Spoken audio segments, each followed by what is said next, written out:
오늘 이야기 속의 주인공은 68살 김순자 씨입니다. 사위의 몰지각한 행동을 목격한 순자 씨는 딸에게 이야기를 해야 하는지 말아야 하는지 고민을 하다 결국 말을 했는데요.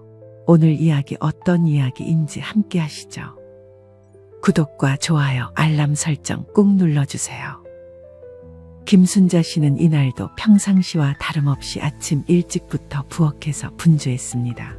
딸 미영이가 좋아하는 연근조림과 멸치볶음, 그리고 손자 민준이를 위한 달걀말이까지 정성스럽게 준비했습니다. 오늘은 연근조림도 넣어줘야지. 미영이가 임신했을 때 이것만 먹었는데. 순자 씨는 혼잣말을 하며 반찬통을 하나씩 챙겼습니다. 결혼한 지 5년이 된 딸이지만 워킹맘인 미영이가 매일 반찬을 챙기기 어렵다는 걸 잘 알고 있었기 때문입니다. 요즘 준호도 야근이 많다더니 미영이 혼자 아이 키우느라 얼마나 힘들겠어. 오전 10시쯤 순자 씨는 큰 가방에 반찬통들을 정리해서 넣었습니다.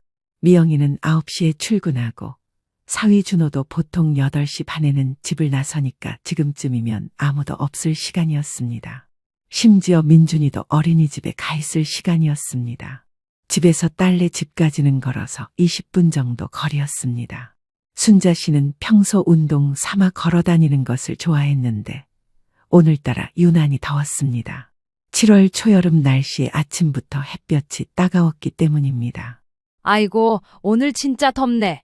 미영이네 가서 잠깐 쉬었다 가야겠다. 순자 씨는 중간중간 그늘에서 쉬면서 딸네 집으로 향했습니다. 가방이 꽤 무거웠지만 딸과 손자를 위한 일이라 생각하니 전혀 힘들지 않았습니다. 딸네 아파트 단지에 도착하자 순자 씨는 평소처럼 경비실 아저씨에게 인사를 했습니다. 안녕하세요. 아, 김순자님, 오늘도 반찬 들고 오셨네요. 따님이 참 복이 많으세요.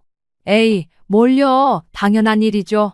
김순자 씨는 엘리베이터를 타고 12층으로 올라갔습니다.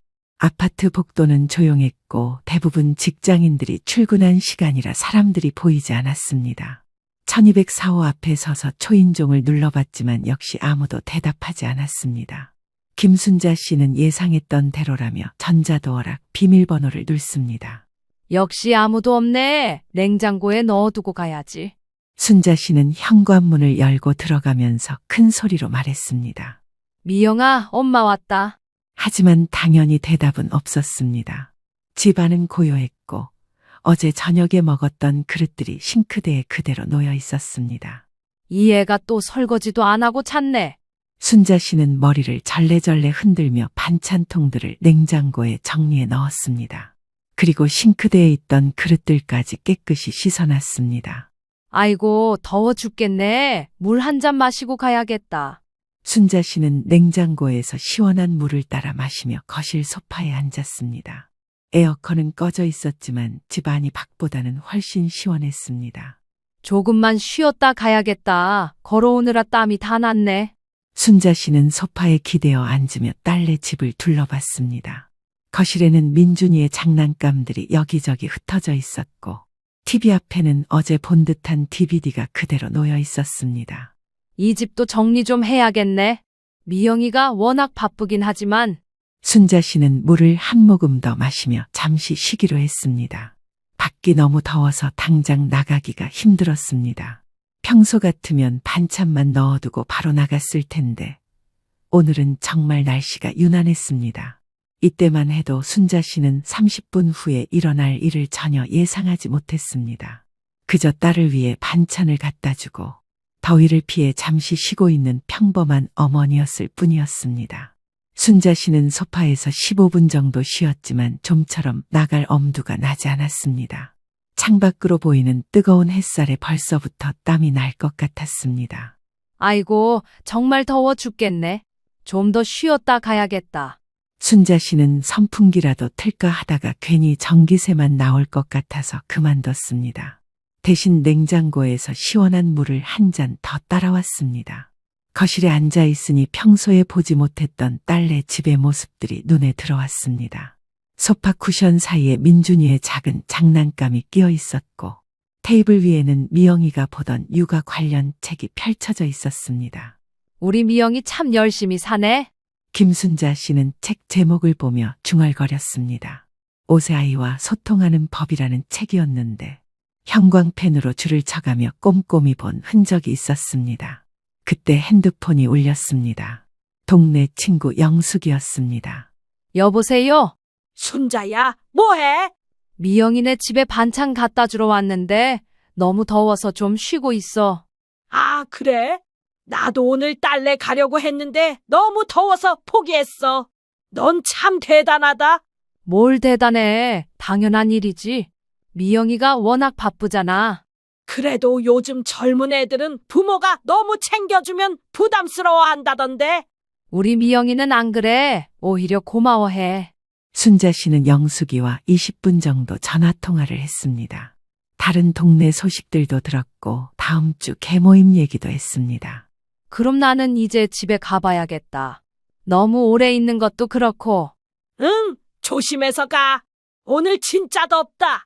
통화를 끊고 나서 김순자 씨는 일어서려고 했지만 밖을 보니 여전히 뜨거운 햇볕이 내리쬐고 있었습니다. 조금만 더 있다가 가자. 햇볕이 좀 약해지면 가고.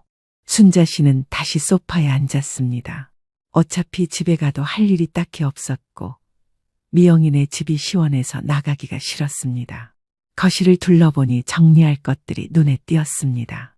집에서 뭐 하고 있을까 고민하던 중 아까 눈에 들어왔던 민준이의 장난감이 띄었습니다. 이것들만 정리해놓고 가자. 순자 씨는 민준이 장난감들을 모아서 장난감 박스에 넣었습니다. 그리고 테이블 위의 접시들도 싱크대로 가져가서 깨끗이 씻었습니다.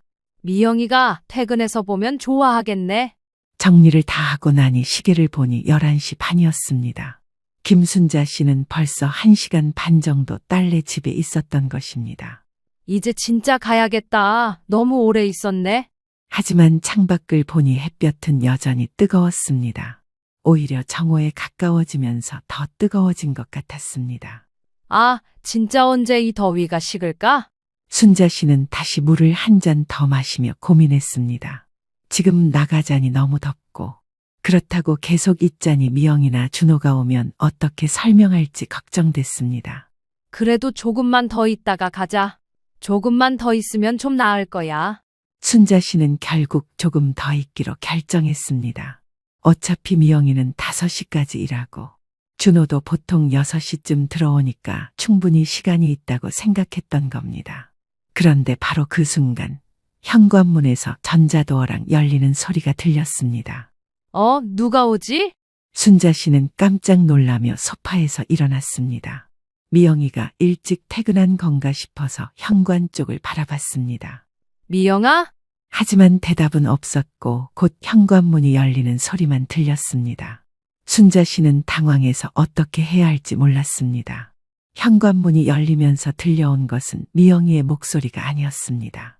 남자 목소리와 여자 목소리가 함께 들렸는데 웃음소리까지 섞여 있었습니다. 순자 씨는 순간 얼어붙었습니다. 누군지 알아보려고 현관 쪽을 바라보는 순간 사위 준호가 모르는 젊은 여자와 함께 들어오는 모습을 목격했습니다. 조심해, 문지방이 좀 높아. 고마워. 생각보다 집이 넓네? 응, 이사 올 때 좀 비싸긴 했지만 그래도 마음에 들어. 순자 씨는 숨을 죽이고 그 상황을 지켜봤습니다. 사위 준호 씨는 평소보다 목소리가 밝았고 그 여자는 20대 후반 정도로 보였습니다. 김순자 씨가 한 번도 본 적 없는 얼굴이었습니다. 신발 여기 벗으면 돼. 응, 슬리퍼 신어. 미영이 거 신어도 돼. 김순자 씨는 사위가 아내의 슬리퍼를 다른 여자에게 권하는 것을 보고 충격을 받았습니다. 하지만 더 큰 충격은 그 다음이었습니다. 둘이 거실로 들어오면서 자연스럽게 손을 잡고 있었던 것입니다. 마치 연인처럼 말입니다. 물 마실래? 아니면 커피. 물이면 충분해. 목만 좀 축여주면 돼. 순자 씨는 어떻게 해야 할지 몰라서 당황했습니다. 지금 나가자니 어색하고 그렇다고 계속 숨어 있자니 들킬까봐 무서웠습니다. 사위가 냉장고에서 물을 따라오는 동안 그 여자는 거실을 둘러보며 감탄했습니다. 진짜 예쁘게 꾸며놨네. 특히 이 소파 좋다. 미영이가 고른 거야. 나는 별로였는데. 역시 여자들이 인테리어 감각이 좋긴 하지. 순자 씨는 그 대화를 들으며 분노가 치밀어 올랐습니다. 자기 딸이 정성스럽게 꾸민 집에서 다른 여자와 이런 대화를 나눈다는 사실에 화가 났습니다. 여기 앉아. 사위는 그 여자를 소파에 앉히며 물을 건넸습니다. 김순자 씨가 방금 전까지 앉아있던 바로 그 소파였습니다. 고마워. 오늘 정말 더워서 죽는 줄 알았어. 에어컨 틀까? 괜찮아. 이 정도면 시원해. 순자 씨는 작은 방으로 피해 있었습니다. 거실에 있다가는 들킬 수도 있고 무엇보다 이 상황을 더 이상 보고 싶지 않았던 겁니다. 제발 들키지 말자. 그리고 빨리 나가줬으면 좋겠다. 하지만 작은 방에 숨어서도 거실에서 들려오는 대화 소리는 계속 들렸습니다. 요즘 어때? 회사 일은? 그럭저럭 새 프로젝트 시작해서 바쁘긴 한데 나쁘지 않아. 우리 회사도 요즘 바빠. 야근도 많고. 그래서 요즘 자주 못 만났구나. 순자 씨는 그 대화를 들으며 상황의 심각성을 깨달았습니다. 이건 단순히 친구나 동료와의 만남이 아니었습니다. 미안해. 집에서 만나기도 쉽지 않고. 괜찮아. 이해해. 결혼하면 자유롭지 못하잖아. 순자 씨는 그 말을 듣고 온몸이 떨렸습니다. 명백히 불륜을 암시하는 대화였기 때문입니다. 그 순간 거실에서 웃음소리가 들렸습니다. 두 사람이 뭔가 재미있는 얘기를 하며 웃고 있는 것 같았습니다. 순자 씨는 작은 방 문에 귀를 바짝 대고 들었습니다. 딸의 남편이 다른 여자와 이렇게 친밀하게 지내고 있다는 사실이 믿어지지 않았던 겁니다. 좀 더 가까이 와봐. 왜? 그냥. 순자 씨는 그 대화를 듣고 더 이상 참을 수 없었습니다. 하지만 지금 나가서 뭐라고 해야 할지도 모르겠고 무엇보다 이 상황이 어떻게 흘러갈지 지켜봐야겠다는 생각이 들었습니다. 시계를 보니 12시가 조금 넘었습니다. 순자 씨는 이들이 언제까지 있을지 그리고 미영이는 언제 올지 걱정하며 자근해서 숨을 죽이고 있었습니다. 화장실에 숨어있던 순자 씨는 거실에서 계속 들려오는 대화에 더욱 충격을 받았습니다. 처음에는 단순한 불륜일 거라고 생각했는데 들어보니 상황이 훨씬 심각했습니다. 오늘 미영이 늦게 온다고 했으니 괜찮아. 몇 시까지 안 와? 보통 5시 반쯤 오는데 오늘은 회식이 있다고 7시나 8시쯤 올 거야. 순자 씨는 그 말을 듣고 소름이 돋았습니다. 사위는 미영이의 스케줄을 다른 여자에게 알려주었던 겁니다. 게다가 이걸 이용해서 시간을 맞춰 만나고 있었던 것입니다. 그럼 우리 시간이 좀 있네. 응, 여유롭게 있을 수 있어. 순자 씨는 문틈으로 거실을 살짝 엿봤습니다. 두 사람은 소파에 나란히 앉아 있었고 사위는 그 여자의 어깨에 팔을 두르고 있었습니다. 그런데 아직 이혼 결정 안 했냐? 순자 씨는 그 말을 듣고 머리가 하얘졌습니다. 이혼 얘기까지 나온다는 것은 이들의 관계가 단순한 불륜이 아니라는 의미였습니다. 아이 때문에 조금 더 기다려보자. 민준이 때문에? 응, 갑자기 이혼하면 아이가 상처받을 것 같아서. 순자 씨는 화가 치밀어 올랐습니다. 아이를 핑계로 이혼을 미루면서 불륜은 계속하고 있다니 정말 파렴치한 일이었습니다. 하지만 계속 이렇게 숨어서 만날 수는 없잖아. 알아, 나도 답답해. 하지만 조금만 더 참자. 언제까지? 민준이가 초등학교 들어갈 때까지? 그렇게까지는 아니고 올해 안에는 정리하려고 해. 순자 씨는 그들의 대화를 들으며 온몸이 떨렸습니다. 사위가 딸과의 이혼을 구체적으로 계획하고 있었던 것입니다. 미영이는 눈치 못 채? 전혀 워낙 바쁘기도 하고 원래 눈치 없는 스타일이야. 순자 씨는 그 말을 듣고 더욱 분노했습니다. 자기 딸을 그렇게 말한다는 사실에 화가 났던 겁니다. 그래도 조심해야 해. 여자들은 생각보다 눈치가 빨라. 걱정 마, 내가 잘 알아서 해. 두 사람은 이제 좀 더 친밀하게 대화하기 시작했습니다. 순자 씨는 차마 들을 수 없는 내용들이 나오자 귀를 막고 싶었지만 증거를 위해서라도 계속 들어야 한다고 생각했습니다. 다음 주말에는 어때? 토요일은 안 돼. 친구 결혼식이 있어. 그럼 일요일? 일요일도 애매해. 부모님이 오신다고 하셨거든. 아, 그럼 평일에 만나야겠네. 네 아내가 야근하는 날 있으면 연락해줘. 순자 씨는 그들이 이렇게 치밀하게 만남을 계획하고 있다는 사실에 경악했습니다. 그런데 다음에는 네 집에서 만나자. 내 집? 응, 여기는 너무 위험해. 미영이가 갑자기 올 수도 있잖아. 그렇긴 하지만 내 집은 원룸이라 좀 좁아. 괜찮아, 둘이 있기엔 충분하잖아. 순자 씨는 그 대화를 듣고 상황의 심각성을 더욱 절감했습니다. 이들은 이미 여러 번 만났고 앞으로도 계속 만날 계획을 세우고 있었던 것입니다. 수진아, 미안해. 이렇게 복잡하게 만나게 해서. 괜찮아, 준호야. 사랑하는 사람을 위해서라면 이 정도는 참을 수 있어. 순자 씨는 그 여자의 이름이 수진이라는 것을 알게 됐습니다. 그리고 서로를 사랑한다고 표현하는 것을 들으며 이들의 관계가 얼마나 깊은지 깨달았습니다. 고마워. 정말 고마워. 우리 조금만 더 기다리자. 그러면 당당하게 만날 수 있을 거야. 순자 씨는 작은 방에서 30분 가까이 이런 대화를 들었습니다. 이들의 관계가 단순한 불륜이 아니라 진지한 교제이고 이혼까지 계획하고 있다는 사실을 확실히 알게 됐습니다. 그리고 무엇보다 자기 딸 미영이가 이 모든 것을 전혀 모르고 있다는 사실이 가장 충격적이었습니다. 30분 정도 지나자 거실에서 움직이는 소리가 들렸습니다. 순자 씨는 문틈으로 살짝 내다봤는데 수진 씨가 일어서서 가방을 챙기고 있었습니다. 나 이제 가봐야겠어. 회사에 돌아가야 해. 벌써? 조금만 더 있다가 가면 안 돼. 오후에 회의가 있어서. 미리 준비해야 할 것들이 있거든. 순자 씨는 그들의 대화를 들으며 드디어 끝나는구나 싶어 안도했습니다. 하지만 동시에 이 상황을 어떻게 처리해야 할지 막막했습니다. 그럼 언제 다시 만날까? 내가 연락할게. 이번 주는 좀 바쁠 것 같아. 알겠어. 무리하지 말고. 수진 씨는 현관으로 향하면서 거실을 다시 한번 둘러봤습니다. 응, 그리고 네 아내가 눈치채지 않게 조심해. 당연하지. 걱정 마. 순자 씨는 그 대화를 들으며 분노가 치밀었습니다. 자기 딸을 속이면서도 이렇게 태어날 수 있다니 말입니다. 두 사람이 현관으로 이동하는 소리가 들렸습니다. 순자 씨는 화장실 문을 조금 더 열어서 상황을 지켜봤습니다. 조심해서 가. 응, 너도 그리고 오늘 고마웠어.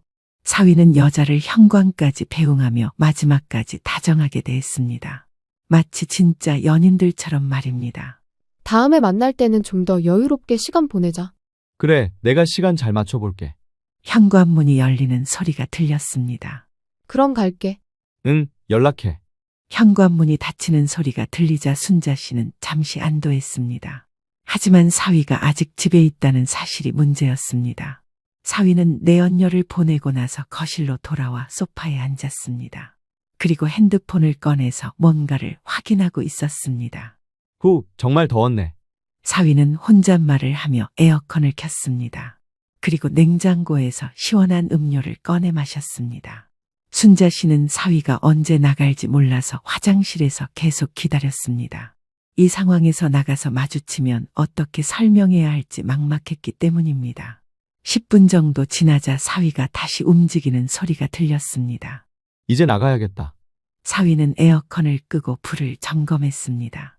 그리고 현관으로 향하면서 중얼거렸습니다. 미영이가 오기 전에 돌아와야지. 순자 씨는 그 말을 들으며 사위가 아직도 미영이를 속일 생각만 하고 있다는 사실에 경악했습니다. 현관에서 신발 신는 소리가 들리더니 곧 문이 열리고 닫히는 소리가 들렸습니다. 그리고 전자도어랑 문이 잠기는 소리까지 들린 후에야 집안이 조용해졌습니다. 순자 씨는 한동안 화장실에서 나오지 못했습니다. 방금 목격한 일들이 너무 충격적이어서 다리에 힘이 빠졌기 때문입니다. 이럴 수가. 우리 미영이가 이런 일을. 순자 씨는 작은 방에 앉아서 한참을 멍하니 있었습니다. 사위가 다른 여자와 불륜을 저지르고 있고 심지어 이혼까지 계획하고 있다는 사실이 믿어지지 않았습니다. 어떻게 해야 하지? 미영이한테 말해야 하나? 순자 씨는 딸에게 이 사실을 알려야 할지 고민했습니다. 다만 이 사실을 말하면 딸이 상처받을 거라는 걸 알았기에 마음이 아팠습니다. 그래도 모르고 사는 것보다는 아는 게 나을 거야.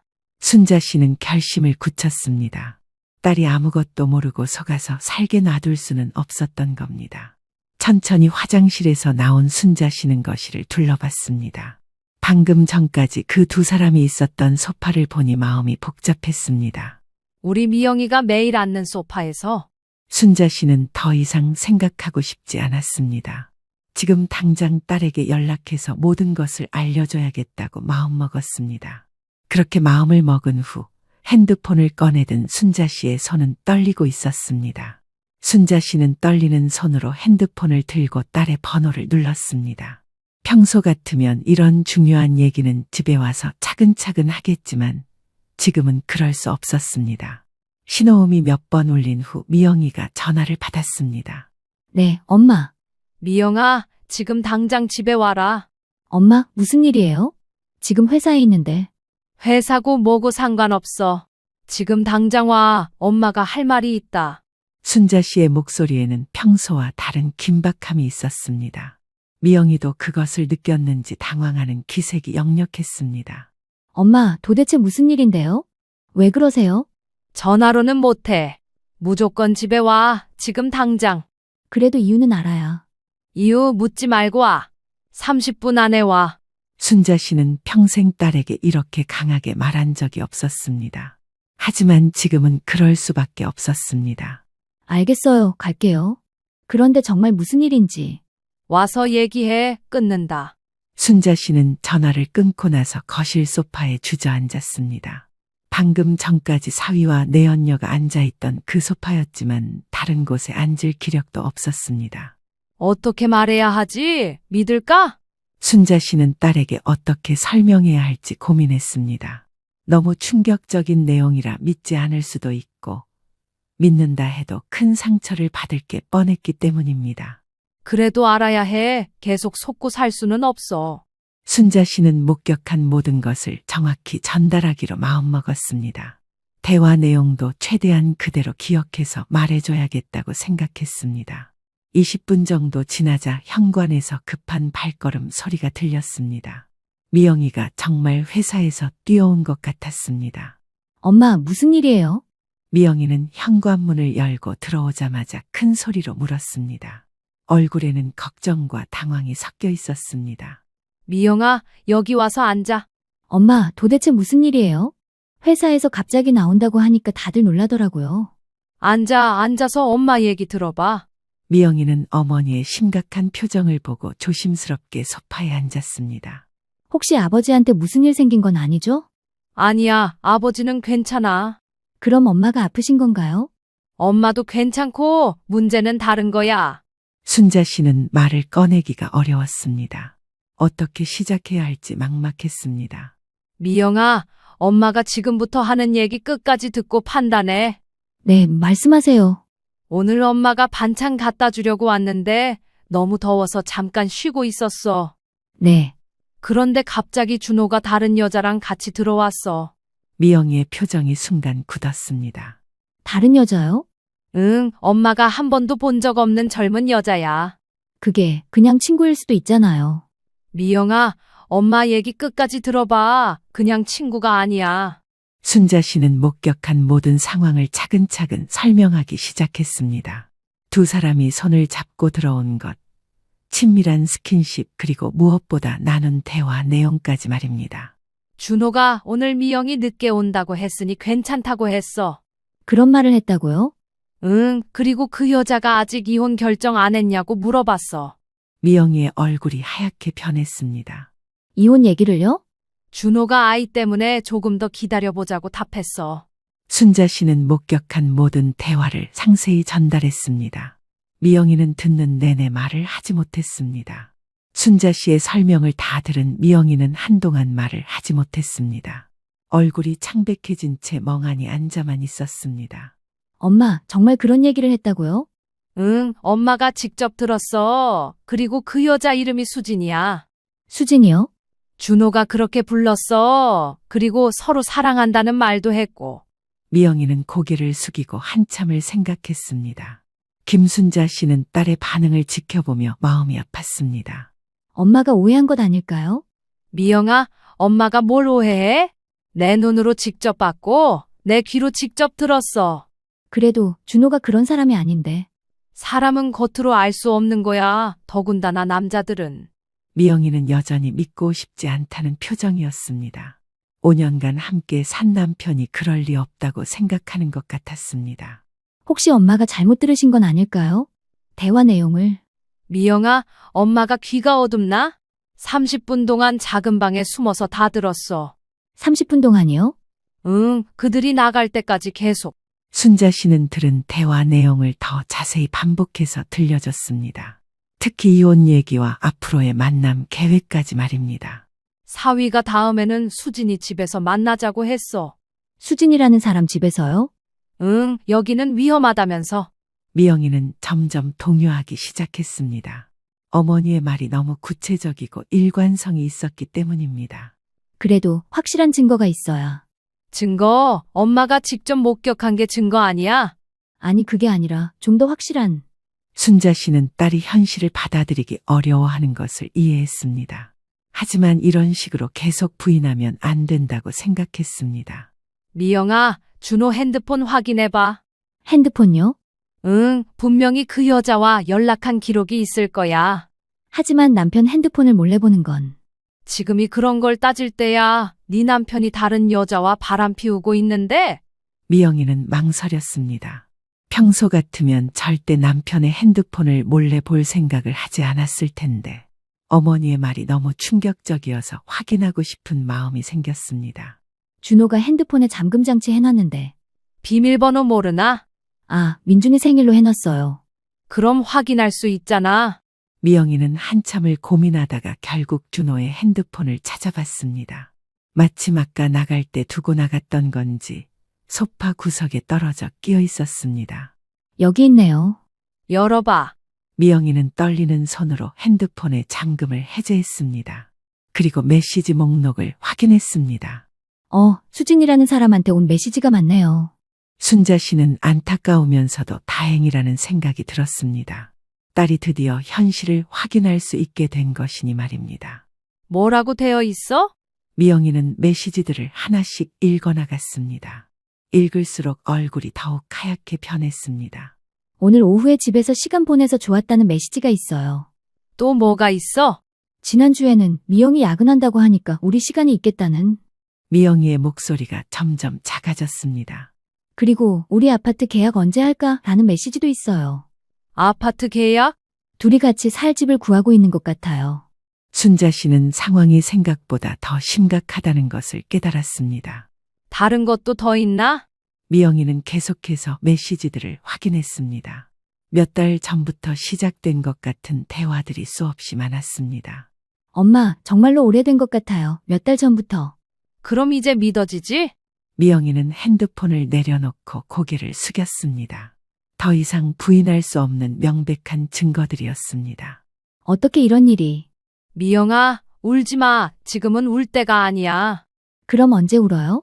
남편이 바람 피우고 있는데.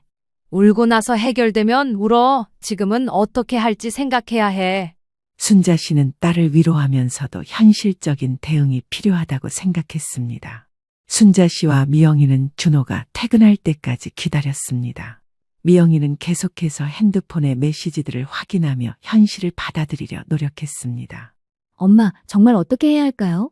일단 준호가 오면 추궁해보자. 변명할 기회라도 줘야지. 변명이 되겠어요? 이렇게 명백한 증거가 있는데. 그래도 본인 입으로 들어야 해. 그래야 나중에 후회 안 하잖아. 시간은 더디게 흘러갔습니다. 평소 같으면 6시쯤 들어오는 준호였는데 오늘은 6시 반이 넘어도 오지 않았습니다. 왜 이렇게 늦지? 혹시 그 여자랑 또 만나는 건 아닐까? 설마요. 7시가 되어서야 현관에서 전자도어락 소리가 들렸습니다. 평소와 다름없이 사위가 퇴근한 것입니다. 다녀왔습니다. 사위는 현관에서 평소처럼 인사를 했습니다. 하지만 거실에 들어와서 미영이와 순자 씨가 심각한 표정으로 앉아 있는 것을 보고 당황했습니다. 어머님도 계시네요. 언제 오셨어요? 오늘 오후에 왔어. 아, 그러셨구나. 미영아, 왜 그렇게 심각한 표정이야? 미영이는 남편의 얼굴을 바라보며 어떻게 말을 시작해야 할지 고민했습니다. 순자 씨가 대신 입을 열었습니다. 준호야, 앉아봐. 할 얘기가 있어. 네. 사위는 어리둥절한 표정으로 소파에 앉았습니다. 평소 장모님이 이렇게 심각하게 말씀하시는 경우가 없어서 당황스러웠습니다. 오늘 오후에 누가 왔었지? 오늘 오후요? 아무도 안 왔는데요? 순자 씨와 미영이는 사위가 거짓말을 한다는 것을 확인했습니다. 정말 아무도 안 왔어? 네, 정말로요. 왜 그러세요? 미영이가 핸드폰을 들어 올렸습니다. 그럼 이 메시지는 뭐야? 메시지? 수진이라는 사람한테 집에서 시간 보내서 좋았다고 보낸 거. 사위의 얼굴이 순간 굳었습니다. 자신의 핸드폰이 노출됐다는 것을 깨달은 것입니다. 그건 그게 뭐야? 설명해봐. 어머님, 오해세요. 그냥 친구예요. 친구가 우리 아파트 계약 언제 할까? 라는 메시지를 보내. 사위는 더 이상 변명할 수 없다는 것을 알았습니다. 하지만 여전히 부인하려고 했습니다. 미영아, 그건 오해야, 진짜로. 오해? 내가 직접 봤는데 오해라고. 직접 봤다는 게 무슨 뜻이에요? 오늘 오후에 수진이라는 여자랑 같이 들어오는 거 내가 다 봤어. 사위의 얼굴이 완전히 하얗게 변했습니다. 그때 어머님이 계셨다고요? 응, 작은 방에 숨어서 너희들 하는 소리 다 들었어. 들었다는 게. 오늘 미영이 늦게 온다고 했으니 괜찮다고 한 것도 들었고, 아직 이혼 결정 안 했냐는 것도 들었어. 사위는 더 이상 변명할 수 없었습니다. 모든 것이 들통난 상황이었습니다. 어머님, 엄마 말이 다 사실이야. 사위는 한참을 말없이 있다가 결국 고개를 숙였습니다. 미안해. 미안하다고? 그게 끝이야? 미영아, 내가 정말 미안해. 하지만 뭐가 있어? 바람 피우고 이혼까지 계획하면서 하지만이 어디 있어? 어머님 들어보세요. 나도 어쩔 수 없었어요. 어쩔 수 없었다고? 누가 억지로 바람 피우라고 했어? 사위는 자신의 잘못을 인정하면서도 변명을 늘어놓기 시작했습니다. 미영아, 우리 사이가 예전 같지 않잖아. 대화도 없고. 그게 바람 피울 이유가 돼? 사랑이 식었어. 솔직히 말하면. 사랑이 식으면 이혼하고 바람 피워야 해. 순서가 바뀐 거 아니야? 새로운 인생을 살고 싶어요. 수진이와 함께요. 순자 씨는 그 말을 듣고 분노가 폭발했습니다. 새로운 인생? 그럼 미영이와 민준이는 뭐가 되는 거야? 민준이는 물론 책임질 거예요. 책임. 어떻게? 양육비도 주고 자주 만날 거고. 아이 앞에서라도 부끄럽지 않냐? 네가 아빠인데. 사위 준호 씨는 순자 씨의 질책에 고개를 숙였습니다. 하지만 여전히 자신의 결정이 옳다는 듯이 말했습니다. 어머님, 억지로 같이 사는 것보다는 억지로? 우리가 억지로 결혼했어? 그런 게 아니라 이제 서로에게 맞지 않는 것 같아. 맞지 않으면 노력해서 맞춰가는 거지. 바람 피우는 게 해결책이야? 미영이는 남편의 말을 들으며 더욱 분노했습니다. 자신들의 5년 결혼 생활을 이렇게 쉽게 포기한다는 것이 믿어지지 않았습니다. 그럼 언제부터 이런 생각했어? 몇 달 전부터. 수진이 만난 게 몇 달 전부터라는 얘기네? 응, 몇 달이나 우리 미영이를 속였다는 거야? 죄송해요, 어머님. 죄송하다고 해서 해결되는 문제야? 순자 씨는 사위가 진심으로 반성하는 것 같지 않다고 느꼈습니다. 오히려 들킨 것을 아쉬워하는 것 같았습니다. 준호야, 너 지금 후회하고 있는 거야? 아니면 들킨 걸 아쉬워하는 거야? 그런 게 아니에요. 그럼 뭐야? 미영이한테 진심으로 미안하다고 생각해? 미안하죠. 하지만 이미 마음이 떠났어요. 마음이 떠났다고? 그럼 나는 뭐야? 미영아, 너도 느꼈을 거야. 우리 사이가 예전 같지 않다는 걸. 느꼈어. 근데 그게 바람 피울 이유가 되나? 부부가 어디 항상 좋기만 해? 힘들 때도 있고 지루할 때도 있는 거지. 하지만 수진이와는 달라요. 정말 사랑해요. 미영이는 그 말을 듣고 눈물을 흘렸습니다. 남편이 다른 여자를 사랑한다고 당당하게 말하는 것을 견딜 수 없었습니다. 그럼 나는 사랑 안 했어? 5년 동안? 사랑했지. 하지만 이제 뭐? 새로운 여자가 생겼으니까 옛날 여자는 버리겠다는 거야? 그렇게 말씀하시면 내가 틀렸나? 맞는 얘기 아니야? 사위는 더 이상 변명할 말이 없었습니다. 모든 것이 들통난 상황에서 자신의 잘못을 인정할 수밖에 없었습니다. 죄송합니다. 죄송하다는 말만 하지 말고 어떻게 할 건지 말해봐. 어떻게 하긴 이혼하는 수밖에. 이혼? 네가 바람 피워놓고 이혼하자고? 제가 잘못했으니까 조건은 미영이가 원하는 대로. 조건? 돈으로 해결되는 문제라고 생각해? 순자 씨는 사위의 태도에 실망을 넘어 분노했습니다. 자신의 잘못에 대해 진정으로 반성하는 것 같지 않아 보였습니다. 미영이는 남편의 말을 다 듣고 나서 결심을 굳혔습니다. 더 이상 이런 사람과 함께 살 수 없다고 생각했습니다. 알겠어. 이혼하자. 미영아, 지금 당장 짐 싸서 나가. 사위는 미영이의 단호한 말에 당황했습니다. 이혼하자고 한 것은 자신이었지만 막상 아내가 그렇게 나오니 당황스러웠습니다. 그렇게 급하게 하지 말고. 급하게? 몇 달 동안 바람 피우면서 급하게는 무슨? 미영이 말이 맞아. 지금 당장 나가. 어머님, 아이 때문에라도 다시 생각해 보시면. 아이 때문에라도 더 빨리 나가야지. 순자 씨는 사위가 아직도 아이를 핑계로 시간을 끌려고 한다는 것에 분노했습니다. 민준이가 이런 아빠를 보고 자라야 한다고 생각해? 그건 됐어. 더 이상 얘기할 것도 없어. 짐 싸. 미영이는 침실로 가서 제 남편의 옷들을 끌어내기 시작했습니다. 순자 씨도 따라가서 도왔습니다. 미영아, 잘하고 있어. 엄마, 정말 잘한 거죠? 당연하지. 이런 사람과 더 살면 너만 바보가 돼. 사위는 거실에서 계속 변명을 늘어놓았습니다. 미영아, 정말 이렇게 하는 게 맞나? 우리 5년 동안 5년이 아까우면 바람 피우지 말았어야지. 한 번만 더 기회를. 기회? 몇 달 동안 바람 피운 게 한 번이야? 순자 씨와 미영이는 30분 만에 사위의 짐을 다 쌌습니다. 사위는 어쩔 수 없이 가방들을 들고 현관으로 향했습니다. 미영아, 나중에라도 연락해줘. 민준이 때문에라도. 민준이 일은 변호사 통해서 하자. 변호사까지? 당연하지. 이런 일을 사적으로 해결할 수 있다고 생각해? 사위는 현관에서 신발을 신으며 마지막으로 말했습니다. 미영아, 정말 미안해.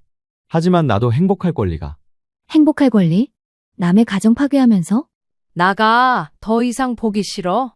현관문이 닫히고 나서 집안은 조용해졌습니다. 미영이는 그제야 눈물을 터뜨렸습니다.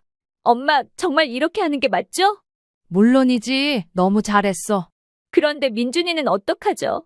민준이는 엄마가 키워줄게. 걱정 마. 순자 씨는 딸을 안아주며 위로했습니다. 일단 민준이 데리러 가자. 그리고 우리 집으로 가. 네. 두 사람은 어린이집에 가서 민준이를 데려왔습니다. 다행히 민준이는 아직 어려서 상황을 잘 모르는 것 같았습니다. 할머니, 오늘 왜 할머니가 데리러 왔어? 민준아, 할머니 집에서 자고 갈래? 좋아, 할머니 집 좋아. 순자 씨는 손자의 순진한 모습을 보며 마음이 아팠습니다. 하지만 이것이 최선의 선택이라고 확신했습니다. 그날 밤, 순자 씨 집에서 미영이는 변호사를 찾아봤습니다. 엄마, 이혼 전문 변호사를 찾았어요. 그래, 언제 만날 거야? 내일 상담 예약했어요. 잘했어. 확실하게 처리해야 해. 위자료도 받을 수 있을까요? 당연하지. 준호가 잘못한 거니까. 순자 씨는 딸이 법적으로도 확실하게 보호받기를 원했습니다. 그리고 양육권도 네가 가져야 해. 준호가 포기할까요? 포기 안 하면 싸워서라도 가져와야지. 바람 피운 사람이 무슨 양육권이야? 미영이는 어머니의 말에 힘을 얻었습니다. 엄마가 아니었으면 계속 모르고 살았을 뻔했어요. 그러게 생각만 해도 끔찍해. 정말 고마워요, 엄마. 순자 씨는 딸의 고마움에도 불구하고 복잡한 마음이었습니다. 가정이 파탄난 것에 대한 책임감도 느꼈거든요. 미영아, 엄마가 너무 성급하게 한 건 아닐까? 아니에요. 엄마가 말해주지 않았으면 더 큰 바보가 됐을 거예요. 그래도 엄마 덕분에 빨리 정리할 수 있게 됐어요. 정말 고마워요. 순자 씨는 딸의 말에 조금 안심했습니다. 하지만 앞으로 겪을 어려움들을 생각하니 걱정이 앞섰습니다. 이혼 절차가 시작된 지 한 달이 지났습니다. 미영이는 변호사의 도움으로 순조롭게 이혼 준비를 진행하고 있었습니다. 순자 씨는 딸과 손자를 돌보며 새로운 일상에 적응해 가고 있었습니다. 엄마, 변호사가 위자료 받을 수 있을 것 같다고 하네요. 그럼 다행이다. 준호가 순순히 응하나? 처음에는 반대했는데 증거가 너무 명확해서 어쩔 수 없대요. 순자 씨는 그 소식을 들으며 안도했습니다.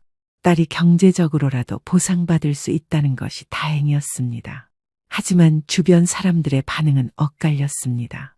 어떤 사람들은 순자 씨의 행동을 지지했지만 또 다른 사람들은 의문을 제기했습니다. 동네 친구 영숙이가 순자 씨에게 전화를 걸어왔습니다. 순자야, 요즘 어떻게 지내? 그냥 그럭저럭. 미영이랑 민준이 돌보느라 바빠. 그런데 말이야, 정말 이혼까지 할 필요가 있었을까? 무슨 소리야?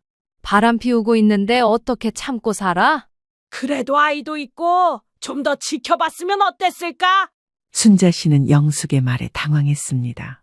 자신이 옳은 일을 했다고 생각했는데 의외의 반응이었습니다. 영수가 네 딸이 그런 일 당해도 참으라고 할 거야? 그건 아니지만 굳이 네가 나서서 그렇게까지. 내가 언제까지 모른 척 할 수 있어? 내 딸인데. 그래도 부부이래. 시어머니가 너무 개입하는 건. 순자 씨는 그 말을 듣고 기분이 상했습니다. 하지만 영숙만 그런 생각을 하는 것은 아니었습니다. 며칠 후 마트에서 동네 아줌마를 만났는데 그들의 시선이 평소와 달랐습니다. 순자 씨, 요즘 어떠세요? 네, 그냥 지내요. 딸 이혼한다면서요. 네. 참 안 됐네요. 그런데 좀 성급하셨던 것 아닌가요? 성급하다뇨? 아무래도 어머니가 직접 나서서 그러면 부부가 해결할 일을. 순자 씨는 아줌마의 말에 상처를 받았습니다. 자신이 딸을 위해 한 일인데 오히려 비난받는 것 같았습니다. 그럼 가만히 있어야 했나요? 내 딸이 속고 사는데.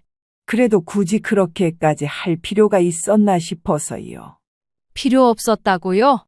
부부싸움은 칼로 물베기라고. 시간이 지나면 해결될 수도 있었는데. 순자 씨는 더 이상 대화하고 싶지 않아서 자리를 떴습니다.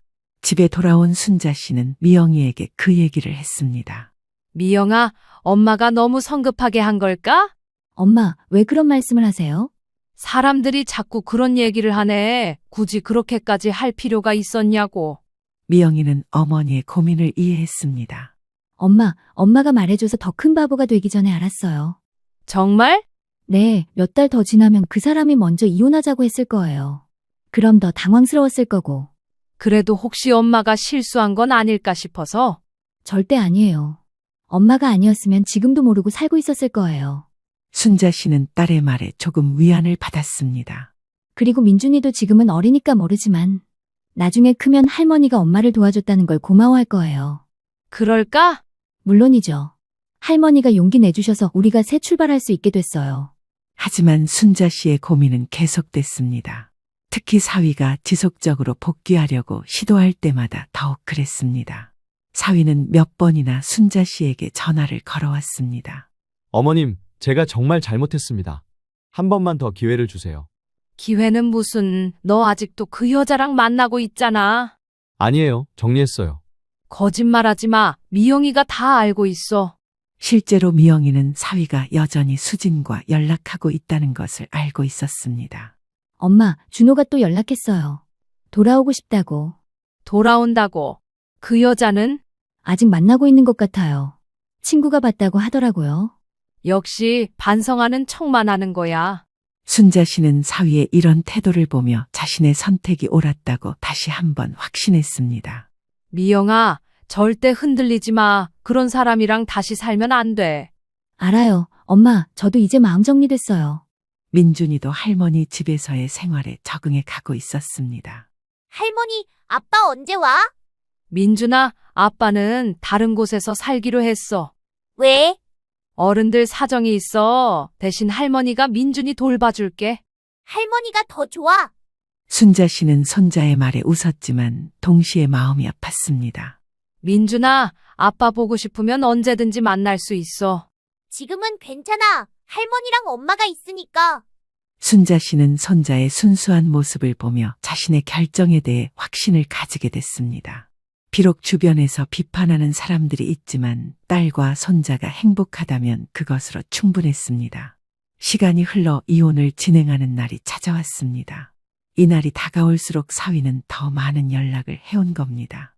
내가 잘못했어. 우리 다시 시작하자. 뭐, 다시? 네가 해온 행동이 있는데 다시라는 말이 나와? 난 그럴 생각 없어. 그러니까 법원에서 봐. 미영이는 그때마다 딱 잘라 거절 의사를 밝혔습니다. 그렇게 법원에 가는 날, 미영이가 걱정되어 앞까지 따라온 순자 씨의 앞에 준호 씨가 나타났습니다. 예전과는 달리 볼살이 쏙 빠져 피골이 상접하다는 말이 저절로 나올 지경이었습니다. 사위는 미영이를 보자마자 한 걸음에 달려와 무릎을 꿇었습니다. 이게 뭐 하는 짓이야? 미영아, 내가 잘못했어. 마지막으로 기회를 줘. 자네 지금 머리가 어떻게 됐어?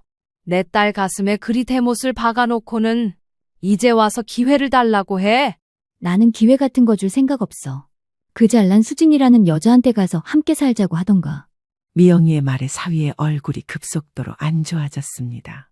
그리고는 머뭇거리며 입을 열었습니다. 지금은 깔끔하게 정리했어. 미영이 네가 위자료 청구 소송했잖아. 그 소송장 가지고 와서는 헤어지자고 난리를 치더라. 그 말에 순자 씨는 가슴속에서 통쾌함이 올라왔습니다. 내가 앞으로는 딴 곳에 절대 눈 돌리지 않을게. 그러니까 마지막으로 기회를 줬으면 해. 나도 너 같은 건 내 자식 아빠로 둘 생각 없어. 그냥 얌전히 이혼이나 해. 미영이는 그렇게 말하고는 바로 법원 안으로 들어가 버렸습니다. 몇 시간 후 법원에서 나오는 미영이는 개운해 보이는 얼굴을 하고 있었고 반대로 사위는 하얗게 질려 있었습니다. 미영아, 뒤에서 부르든 말든 순자 씨와 함께 차를 타고 나온 미영이는 입을 열었습니다. 앞으로 우리랑 연관될 일 없을 거예요. 그래, 우리 미영이 마음 고생 많이 했지. 고생했어. 네 아버지도 알면 좋아하실 거야. 얼른 가서 말씀드리려고 해요. 엄마, 저 때문에 고생하게 해서 죄송해요. 앞으로는 효도할게요. 효도는 무슨 효도를 한다고 그래. 엄마는 언제나 네 편이야. 이혼했다고 기죽지 말고 항상 당당하게 행동해.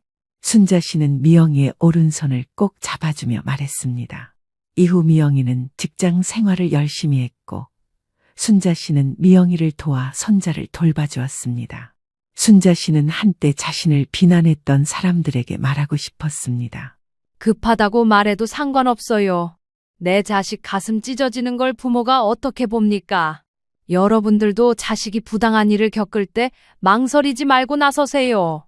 그게 내 자식 마음 덜 아프게 만들 수 있으니까요. 여보, 오늘은 어머니 생신인데 왜 그런 얘기를 해? 왜 못해? 항상 속으로만 사귀고 있었는데 오늘은 확실히 말하고 싶어.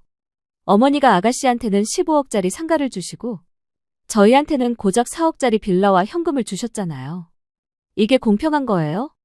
언니, 그게 무슨 말씀이세요? 처음에는 오빠가 1억 더 받았잖아요. 저는 그것도 당연하다고 생각했는데요. 그리고 이제 그런 말은 그만해 주셨으면 좋겠어요. 왜 자꾸 그러시는 거예요? 그만하시라고요. 당연하다고요? 지금은 아가씨가 저희보다 몇 억은 더 많잖아요. 이게 공평해요? 오늘 이야기의 주인공은 최순분 씨입니다. 사촌이 땅을 사면 배가 아프다는 속담이 있죠. 시기 질투가 가득 차오른 이런 며느리, 여러분들이라면 어떻게 하실 것 같으세요? 이야기 끝까지 들어주시고 아래 댓글에 의견 공유 부탁드려요. 올해 74을 맞은 최 씨는 젊은 시절 남편을 일찍 보내고 혼자 힘으로 두 자녀를 키워낸 억척스러운 할머니였습니다. 새벽 4시면 어김없이 일어나 김치며 나물이며 온갖 밑반찬을 만들어 시장 좌판에 내다 팔았습니다. 손님들이 이 집 반찬이 제일 맛있다고 소문이 나면서 최 씨의 반찬 가게는 시장에서 꽤 유명한 곳이 되었습니다. 그렇게 악착같이 모은 돈으로 시장 한복판에 있는 작은 상가 하나를 장만했습니다. 그때 상가 가격은 3억 원이었습니다. 그때만 해도 그저 노후 대비용이라고 생각했었죠. 다행히 두 아이 모두 반듯하게 자라주었습니다. 첫째 아들 경수는 시중은행에 취직해서 안정적인 직장인이 되었고 둘째 딸 미영이는 종합병원 간호사가 되어 각자의 자리에서 열심히 살고 있었습니다. 두 아이 모두 좋은 배우자를 만나 결혼도 하고 손주들도 낳아주어 최 씨는 이제 할머니 노릇하며 편안히 지낼 수 있게 되었습니다. 그런데 몇 년 전 최 씨는 큰 결심을 했습니다. 살아생전에 미리 재산을 나누어 주기로 한 것이었습니다. 나중에 내가 죽고 나서 너희 남매가 재산 때문에 다툼이라도 생기면 어쩌나 하는 걱정이 컸단다. 최 씨가 가진 재산은 크게 두 가지였습니다. 시장 상가 하나와 최 씨가 살고 있던 빌라 그리고 그동안 모아둔 현금이었습니다. 고민 끝에 최 씨는 이렇게 결정했습니다. 아들 경수에게는 빌라와 현금을 주고 딸 미영이에게는 시장 상가를 주기로 한 것입니다. 경수야, 너는 아들이니까 빌라하고 현금 1억을 가져라. 미영아, 너는 상가를 가져.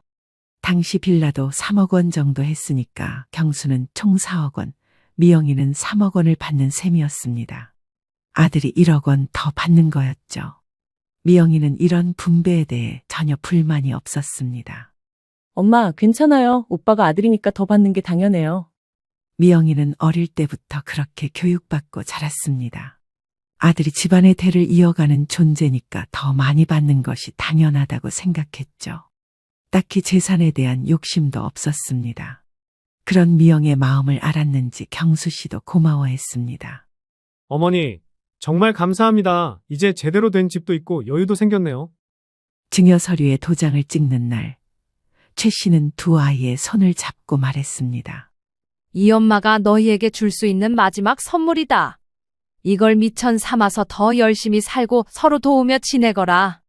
그때 아이들이 고마워하는 모습을 보니 최 씨는 자신의 선택이 옳았다는 확신이 들었습니다. 경수의 아내 혜숙이도 만족해했습니다. 어머니, 정말 감사해요. 이제 마음 편히 살 수 있을 것 같아요. 어머님 바람대로 열심히 살아볼게요. 감사합니다. 상가를 물려받은 후 미영이는 그곳에서 작은 카페를 운영하기 시작했습니다. 간호사 일을 하면서 부업으로 하는 거였죠. 카페는 그럭저럭 자리를 잡아갔고 미영이도 만족해했습니다. 경수 내외는 받은 빌라에서 안정적으로 살기 시작했습니다. 현금도 있으니까 여유가 생겼고 혜숙이는 그동안 하고 싶었던 것들을 할 수 있게 되었습니다. 명절이나 어머니 생신 때면 온 가족이 모여 화목한 시간을 보냈습니다. 손주들이 뛰어노는 모습을 보며 최 씨는 마음이 흐뭇했습니다. 그렇게 평화로운 시간이 흘렀습니다. 최 씨는 자신의 결정이 옳았다고 생각했고 아이들도 각자 받은 것에 만족하며 살고 있었습니다. 하지만 이런 평화로운 일상은 예상치 못한 소식으로 인해 완전히 뒤바뀌게 됩니다. 바로 미영이가 받은 시장상가 일대의 재개발 소식이 들려온 것입니다. 그 소식을 들은 순간부터 최 씨네 가족의 평온한 일상에는 서서히 균열이 생기기 시작했습니다. 특히 며느리 혜숙이의 태도에서 미묘한 변화가 감지되기 시작했죠. 하지만 그때까지만 해도 최 씨는 이런 작은 변화들이 앞으로 얼마나 큰 폭풍을 불러올지 전혀 예상하지 못했습니다.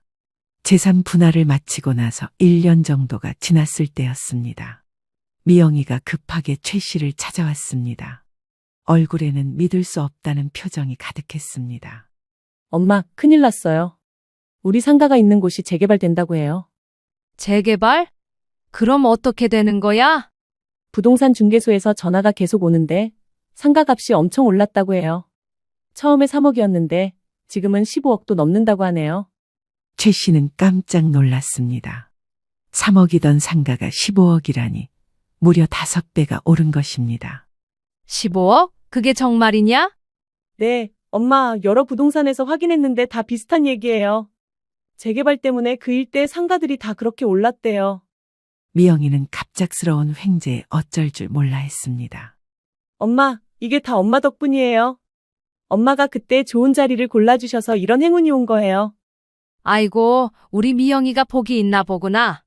하지만 최 씨의 마음 한편에는 걱정이 스멀스멀 피어올랐습니다.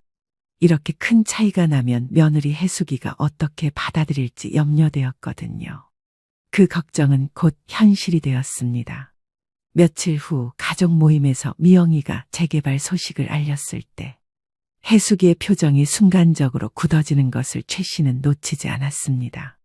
언니, 오빠, 우리 상가가 재개발 때문에 값이 많이 올랐어요. 정말? 얼마나 올랐는데? 15억 정도 된다고 해요. 경수는 깜짝 놀라며 축하해 주었습니다. 와, 미영아, 정말 대박이다.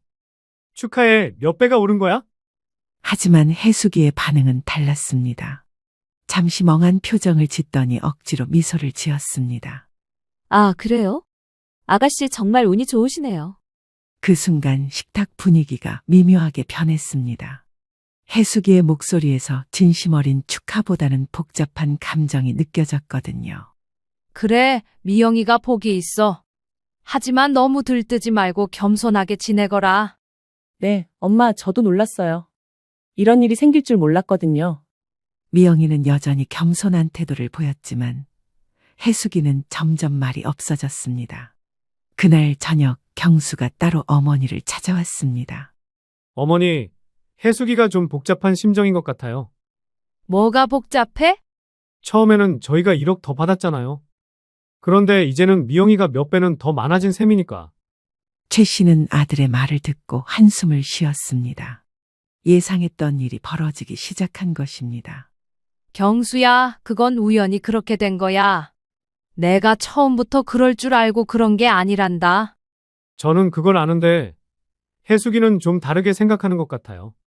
실제로 며칠 후부터 해숙이의 태도에서 변화가 나타나기 시작했습니다. 미영이가 새로 산 옷이나 가방 이야기를 하면 예전 같으면 관심을 보였을 텐데 이제는 시큰둥한 반응을 보였습니다. 아가씨는 이제 15억짜리 건물 주니까 좋으시겠어요. 언니, 그렇게 말씀하시면 제가 부담스러워요. 부담스러우실 게 뭐 있어요? 저희보다 10배는 더 많이 받으셨는데. 이런 말들이 나올 때마다 분위기는 어색해졌습니다. 미영이는 점점 위축되어 갔고 최 씨는 이런 상황이 어디까지 갈지 걱정이 되기 시작했습니다. 어느 날 해숙이가 최 씨를 찾아와서 속마음을 털어놓았습니다. 어머니, 솔직히 말씀드리면 저희도 좀 억울한 마음이 있어요. 뭐가 억울해? 처음에는 저희가 1억 더 받았잖아요. 아들이니까 더 받는 게 당연하다고 생각했어요. 그런데 지금은 아가씨가 저희보다 몇 배는 더 많아졌어요. 혜수가 그건 아무도 예상 못한 일이야. 어머니는 정말 모르고 그러신 거예요? 아니면 딸을 더 사랑하셔서 일부러 좋은 걸 주신 거예요? 이 말에 최 씨는 기가 막혔습니다. 자신이 일부러 그랬다고 의심하고 있었던 것입니다. 혜수가 그런 소리 하는 게 아니야. 내가 언제 그런 마음으로 했냐? 말을 왜 그렇게 해? 그럼 이제라도 좀 더 공평하게 해주시면 안 될까요?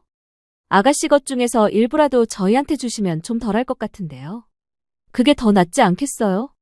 서로 얼굴 붉힐 일 없고요. 최 씨는 해숙이의 이런 요구에 당황했습니다. 이미 정리된 일을 다시 바꾸자고 하다니요. 얼굴을 붉힐 일이 뭐가 있어? 그리고 네가 지금 하는 말이 난 당최 무슨 소리인지 모르겠다. 그런 걸 알고 내가 나눠준 거라니? 사돈이 땅 사면 배 아프다더니 딱 그 짝인 게야. 틀린 말은 아니잖아요. 막말로 어머니도 다른 형제분들이 물려받은 재산이 갑자기 돈이 확 뛰어서 나보다 몇 배가 더 많아지면 콩고물이라도 받아먹고 싶지 않겠어요? 지금 그걸 말이라고 하니? 네가 지금 무슨 생각을 하고 있는지 모르겠지만 탐내거나 그러지 말아라. 이미 나눠줄 건 다 나눠줬고 그 이후의 일은 각자의 몫이지. 어머니야말로 제 말을 이해 못하시는 것 같으신데요. 암만 그래도 사람 마음이 그런 게 아니죠. 그날 밤 최 씨는 잠을 이루지 못했습니다. 좋은 의도로 한 일이 이런 갈등을 만들어낼 줄은 정말 몰랐습니다. 며느리의 태도는 단순히 금전적인 부분에 대한 질투심, 부러움이 한데 묶인 감정이었습니다. 그런데 시어머니인 자신한테 그 감정을 고스란히 드러내다니 생각이 없어 보이기까지 했습니다. 이러려고 재산을 미리 나누어 준 것도 아니고 이런 분란이 생길 줄 알았던 것도 아닌데 며느리의 태도는 한심하고 답답하기 짝이 없었습니다. 그 이후로도 해숙이의 불만은 점점 더 노골적으로 드러나기 시작했습니다. 가족 모임 때마다 미영이를 의식하는 발언이 늘어났고 분위기는 예전 같지 않았습니다. 어느 일요일 오후 온 가족이 최 씨 집에 모여 식사를 하는 자리였습니다. 미영이가 상가 관련 서류를 정리하느라 바쁘다는 이야기를 하자 해숙이가 날카로운 말을 던졌습니다. 아가씨는 이제 15억짜리 건물 주니까 바쁘시겠어요. 저희 같은 서민들과는 차원이 다르시죠. 언니, 왜 그렇게 말씀하세요? 저는 예전과 똑같은데요. 똑같다고요? 아가씨는 하루아침에 10억 넘는 부자가 되셨는데 어떻게 똑같다고 하세요? 그 말에 식탁 분위기가 차갑게 식었습니다. 경수가 아내를 제지하려 했지만 해숙이는 쉽게 물러서지 않았습니다. 여보, 그런 말 하지 마. 미영이 잘된 일인데. 잘된 일이요? 당신은 참 좋겠네요. 동생이 잘 되니까 저는 솔직히 억울해요. 혜수가 무슨 소리야? 억울할 게 뭐가 있어? 어머니, 같은 자식인데 이렇게 차이가 나는 게 공평한가요? 저희는 4억 받았는데 아가씨는 15억이에요. 거의 4배 차이잖아요. 미영이는 이런 대화를 듣고 있기가 민망했는지 조용히 입을 열었습니다. 언니, 뭔가 잘못 생각하고 계신 것 같은데 저는 그저 엄마가 주신 대로 감사히 받았을 뿐이에요. 감사히 받았다고요? 그럼 그 감사한 마음으로 저희한테도 좀 나누어 주시면 안 되나요? 이 말에 최 씨가 화를 냈습니다. 혜수가 지금 무슨 소리를 하는 거냐? 이미 정리된 일을 왜 자꾸 그래? 어머니도 너무하세요. 저희 마음도 좀 헤아려 주세요. 처음에는 저희가 1억 더 받아서 고마웠는데 지금은 완전히 뒤바뀌었잖아요. 그때 손주 중 하나가 어른들의 싸우는 모습을 보고 울기 시작했습니다. 아이가 우는 소리에 모두들 잠시 조용해졌지만 이미 분위기는 회복할 수 없을 정도로 악화된 상태였습니다. 며칠 후에는 더 심한 일이 벌어졌습니다. 미영이가 조카들을 위해 학용품을 사서 가져갔는데 혜숙이가 아이들 앞에서 이상한 소리를 한 것입니다. 애들아, 이모는 이제 15억 부자니까 이런 거 사주시는 게 당연해. 고맙다고 인사드려. 아이들은 어리둥절한 표정을 지었고 미영이는 당황스러워했습니다. 언니, 그게 무슨 말씀이세요? 조카들한테 학용품 하나 사주는 게 그렇게 이상한 일인가요? 이상하다는 게 아니라 부럽다는 거예요. 저희는 요즘 형편이 그렇지 못해서요. 이런 말을 들을 때마다 미영이는 죄책감을 느꼈습니다. 자신이 뭔가 잘못한 것처럼 느껴졌거든요. 어느 날 경수가 홀로 어머니를 찾아왔습니다. 평소와 달리 표정이 무거웠습니다. 어머니, 죄송한 말씀이지만 혜숙이가 요즘 스트레스를 많이 받고 있어요. 무슨 스트레스? 미영이를 볼 때마다 자꾸 비교하게 된다고 해요.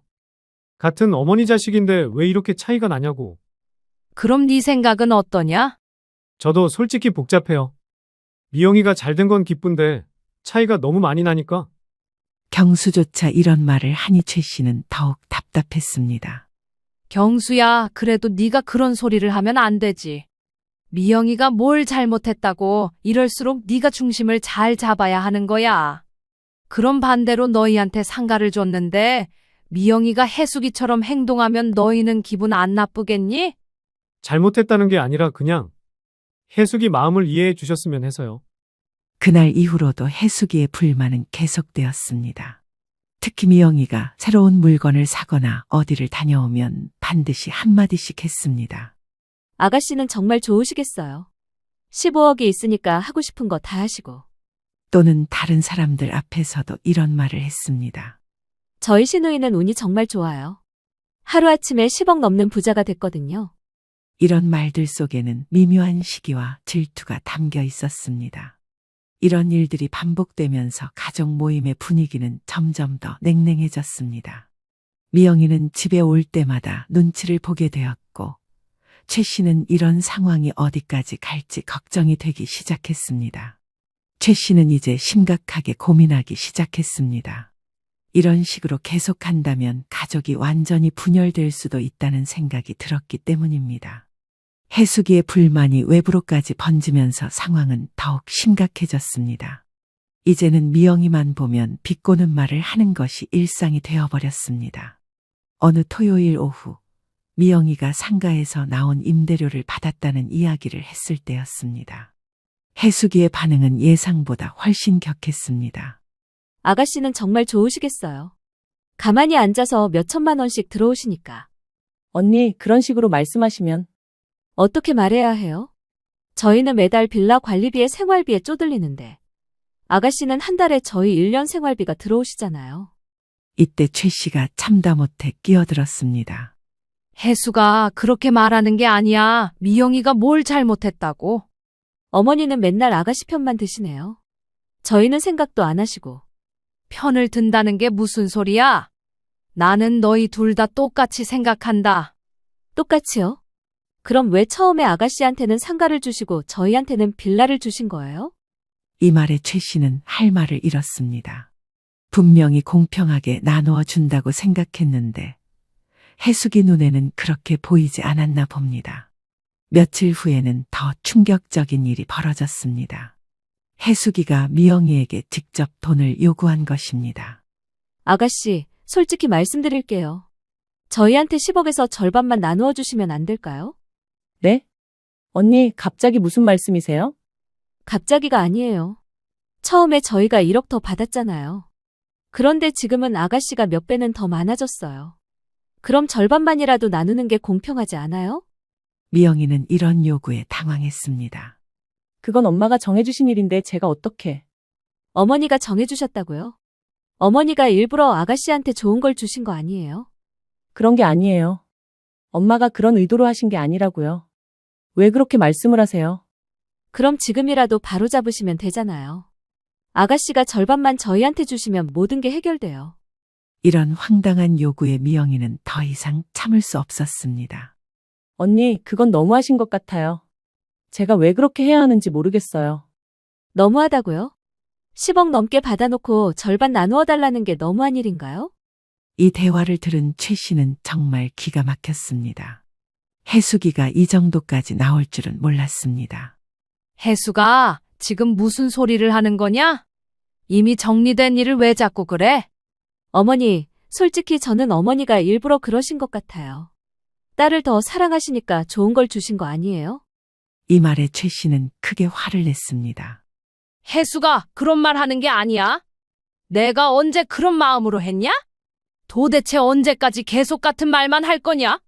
내가 그러라고 바라기를 했어? 어쨌어?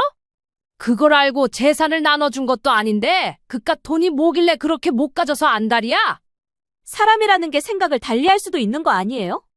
제가 생각하는 게 무조건 다 이상한 거냐고요? 무슨 말을 그렇게 해? 그럼 반대로 생각해봐라. 너희가 상가받아서 10몇 억, 20몇 억 받게 된 거면 그때 가서 미영이나 나한테 그만큼씩 다 떼어줄 거냐? 그건 상황을 봐가면서 따져봐야죠. 봐라, 아 다르고 어 다르다고 너는 가지고 싶어 하는 게 당연하고 미영이가 가지는 건 부당한 거고 불공평한 거고 그런 거냐? 어디서 말도 안 되는 소리를 하고 있어. 어머니는 왜 자꾸 아가씨만 감싸고 도시는 건데요? 시끄럽다. 너랑 같은 말 계속 반복하는 것도 지겨워. 머리가 아플 지경이야. 그런데 이때 경수가 예상외의 말을 했습니다. 어머니, 솔직히 해숙이 말도 일리가 있어요. 경수야, 너까지 왜 그래? 차이가 너무 많이 나잖아요. 처음에는 저희가 1억 더 받았는데 지금은 미영이가 몇 배 넘게 많아졌어요. 그건 인정하셔야죠. 차이가 너무 나긴 하니까요. 아들마저 이런 말을 하니 최 씨는 정말 실망했습니다. 경수야, 그럼 너도 미영이 것을 나누어 달라는 거냐? 그런 게 아니라 어머니가 좀 더 공평하게 다시 정리해 주시면? 최 씨는 아들의 이런 말에 크게 상심했습니다. 좋은 의도로 한 일인데 이제는 자신이 편파적인 어머니가 되어버린 것입니다. 그날 밤 미영이가 울면서 최 씨를 찾아왔습니다. 엄마, 저 때문에 가족이 이렇게 되는 것 같아서 너무 괴로워요. 미영아, 네 잘못이 아니야. 엄마가 미안하다. 엄마, 차라리 제가 언니한테 좀 나누어 주는 게 나을까요? 그런 소리 하지 마. 네가 왜 그래야 해? 하지만 미영이는 이미 마음에 상처가 깊었습니다. 가족들로부터 받는 압박감과 죄책감에 시달리고 있었던 것입니다. 며칠 후 해수기는 더욱 대담해져서 이제는 최 씨 앞에서도 노골적으로 불만을 표출했습니다. 어머니, 솔직히 저는 정말 억울해요. 같은 자식인데 왜 이렇게 차별을 받아야 하는지 모르겠어요. 차별? 내가 언제 너희를 차별했다고 그래? 결과적으로는 차별이잖아요. 처음에는 저희가 1억 더 받았지만 지금은 아가씨가 10억 넘게 있잖아요. 지난번에도 그러시고 아가씨 편만 들어주시고요. 저한테만 뭐라 하시고. 이런 상황이 계속되면서 최 씨도 점점 지쳐갔습니다. 선한 의도로 한 일이 이렇게까지 될 줄은 정말 몰랐습니다. 그리고 최 씨는 점점 확신하게 되었습니다. 해수기의 끝없는 요구와 질투는 멈출 기미가 보이지 않았고 이제는 경수까지 아내 편에 서서 어머니를 압박하고 있었습니다. 최 씨는 예감했습니다. 이대로 가다가는 정말 큰일이 벌어질 것 같다는 불길한 예감 말입니다. 마침내 최 씨의 74번째 생일날이 다가왔습니다. 예년 같으면 온 가족이 모여 화목하게 지낼 날이었지만 올해는 왠지 모르게 불안한 마음이 들었습니다. 미영이가 아침 일찍부터 와서 생신상을 정성스럽게 준비했습니다. 최 씨가 좋아하는 미역국과 나물들, 그리고 손수 만든 생신 케이크까지 준비해서 식탁에 가득 차렸습니다. 엄마, 생신 축하해요. 건강하게 오래오래 사세요. 고맙다. 미영아, 이렇게 정성스럽게 준비해줘서. 저녁 무렵 경수 내외와 손주들도 도착했습니다. 해수기는 평소보다 표정이 굳어 있었지만 그래도 생신날이니까 조용히 지낼 줄 알았습니다. 처음에는 별다른 일 없이 식사가 진행되었습니다. 손주들이 할머니께 생신 축하 노래도 불러주고 평화로운 분위기였습니다. 그런데 식사가 거의 끝나갈 무렵 최 씨가 미영이가 준비한 선물을 받고 기뻐하는 모습을 보던 해숙이가 갑자기 입을 열었습니다. 어머니, 아가씨가 이렇게 잘해드리니까 좋으시겠어요. 15억 있으시니까 이런 선물도 맘껏 사드릴 수 있고. 순간 식탁 분위기가 어색해졌습니다. 생신날에 웬 그런 말이냐는 표정들이었습니다. 혜수가 무슨 소리야? 오늘은 내 생일날인데 그냥 가족끼리 기분 좋게 식사나 하자꾸나. 생신날이라서 하는 말이에요. 솔직히 말씀드리면 저는 항상 서운해요. 어머니는 항상 아가씨만 편애하시잖아요. 미영이는 어이없다는 듯한 표정을 지었고 경수는 당황해서 아내를 말리려 했습니다. 여보, 오늘은 어머니 생신인데 왜 그런 얘기를 해? 왜 못해? 항상 속으로만 사귀고 있었는데 오늘은 확실히 말하고 싶어. 해숙이의 목소리가 점점 높아졌습니다. 평소에 쌓였던 불만이 터져나오기 시작한 것입니다. 어머니가 아가씨한테는 15억짜리 상가를 주시고 저희한테는 고작 4억짜리 빌라와 현금을 주셨잖아요. 이게 공평한 거예요? 언니, 그게 무슨 말씀이세요? 처음에는 오빠가 1억 더 받았잖아요. 저는 그것도 당연하다고 생각했는데요. 그리고 이제 그런 말은 그만해 주셨으면 좋겠어요. 왜 자꾸 그러시는 거예요? 그만하시라고요. 당연하다고요? 지금은 아가씨가 저희보다 몇 억은 더 많잖아요. 이게 공평해요? 최 씨는 이제 정말 화가 났습니다. 자신의 생일날에 이런 소리를 듣다니요. 혜수가 지금 내 생일날에 무슨 짓을 하는 거냐? 해도 너무한다는 생각 안 드냐? 어머니도 너무하세요. 저만 나쁜 사람으로 몰아가시네요. 아가씨가 평소에 얼마나 잘난 척했는데요. 이때 미영이가 참다 못해 일어서며 말했습니다. 언니, 저는 언니한테 잘난 척한 적이 없어요. 오히려 언니 눈치만 보며 살았는데 왜 이렇게 말씀하세요? 눈치요? 웃기지 마세요. 아가씨는 항상 15억 건물주라고 임대료 얼마 들어온다고 자랑하면서 저희를 무시했어요. 이건 명백한 거짓말이었습니다. 미영이는 그런 아이가 아니었거든요. 오히려 언니 눈치를 보느라 늘 조심스러워했는데 말입니다. 최 씨가 더 이상 참을 수 없어 목소리를 높였습니다. 혜수가 그만해. 거짓말하지 마. 얘가 이제 없는 말도 지어서 하네. 그런데 바로 그 순간 해숙이가 갑자기 자리에서 벌떡 일어나더니 소리를 질렀습니다. 저만 거짓말쟁이에요? 아가씨는 맨날 그렇게 착한 척 피해자 행세만 하고.